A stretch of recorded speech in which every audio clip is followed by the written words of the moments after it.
On April 1st of this year, I marched into my kids' room and snatched them up and sat them down on the couch. Not for a scolding, but for an American tradition. That is, watching U.S. astronauts blast off into space. I had my money on a successful mission, but I was secretly hoping that NASA had a delay in the feed, so that way if anything went Challenger-style wrong, I didn't traumatize my kids. But thank God all went well. We assembled in the living room 9 days later to watch a successful splashdown. I cracked a beer for myself and an olipop for the kids, and we toasted to yet another successful U.S. space mission. But not everybody was celebrating. Every time the USA pulls off a feat like this, you'll find critics waiting in the woodwork. How can NASA spend billions sending people to the moon when so many Americans of color are struggling just to keep the lights on and put food on the table?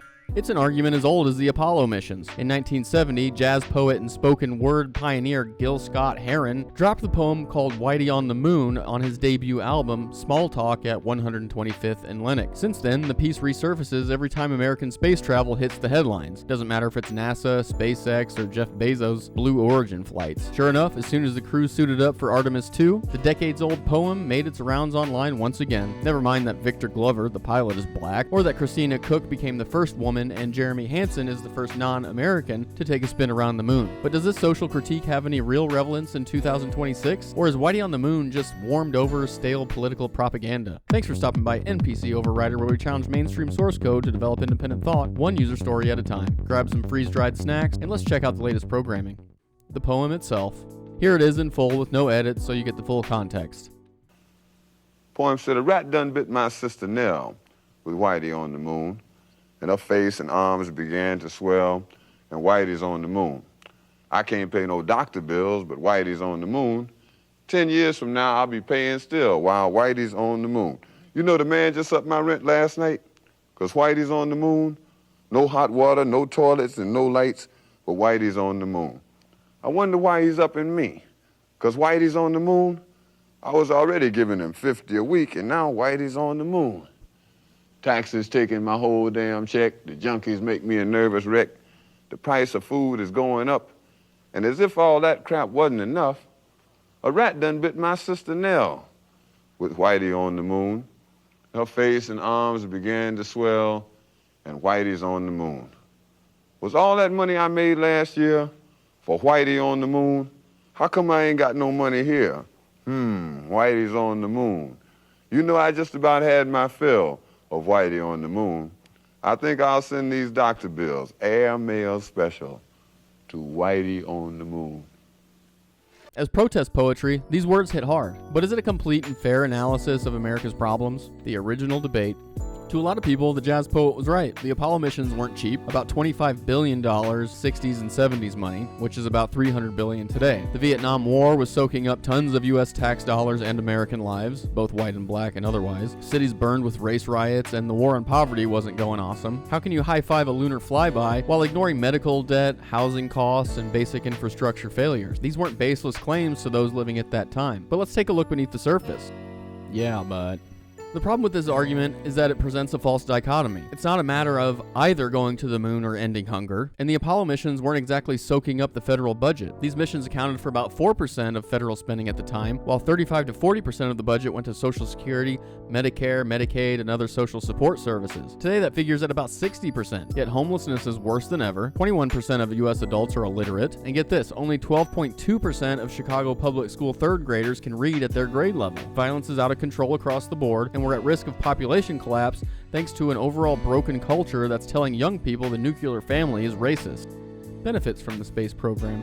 And it's not as if non-whites or other minorities didn't benefit from the space program. Integrated circuits, baby formula, medical imaging, advanced materials such as mylar and fire-resistant fabrics, and much more were all advancements resulting from NASA research and development, not to mention the rocket and space technology itself, which told the rest of the world that we can put a rocket up anybody's rear end on Earth, Russia's primarily. Apollo didn't just benefit Whitey, it raised living standards for many people of all races for years to come. The racial scoreboard feels even more stale when black people are now piloting the spaceship, but I'm sure somebody called that racist too, making a driving Miss Daisy argument out of it. Let's put it like this, had there never been an Apollo program or NASA space program at all, is it fair to assume that America would be poverty-free today?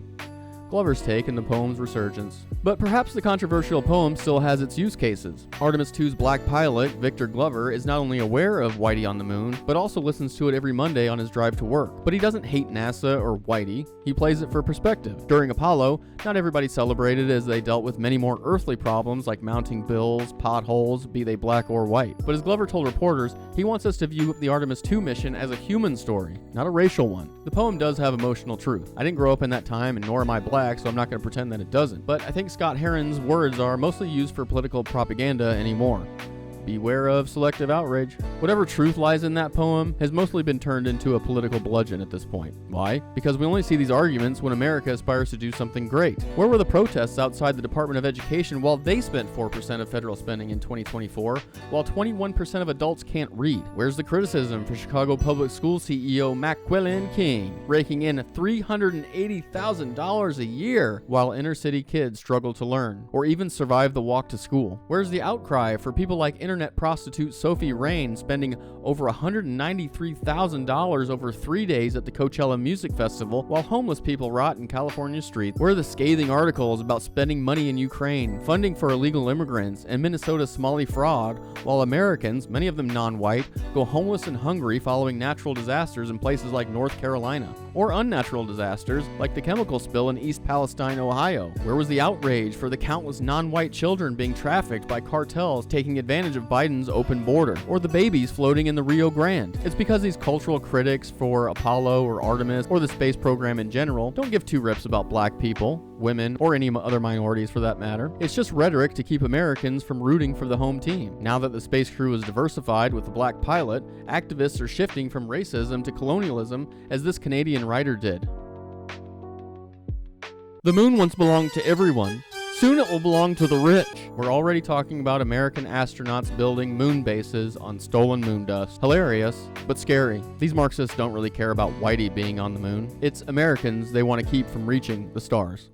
Well, that's going to do it for this version of NPC Overrider. I'm your lead engineer, Greg. If you want to help me save the NPCs, please do me a favor and set the like button to true, or join the dev team by hitting the subscribe button. Got an idea for a future release? Open up a ticket in the comments section and let's chat. But for now, we're going to grab a beer. Thanks so much for stopping by. Have a good one.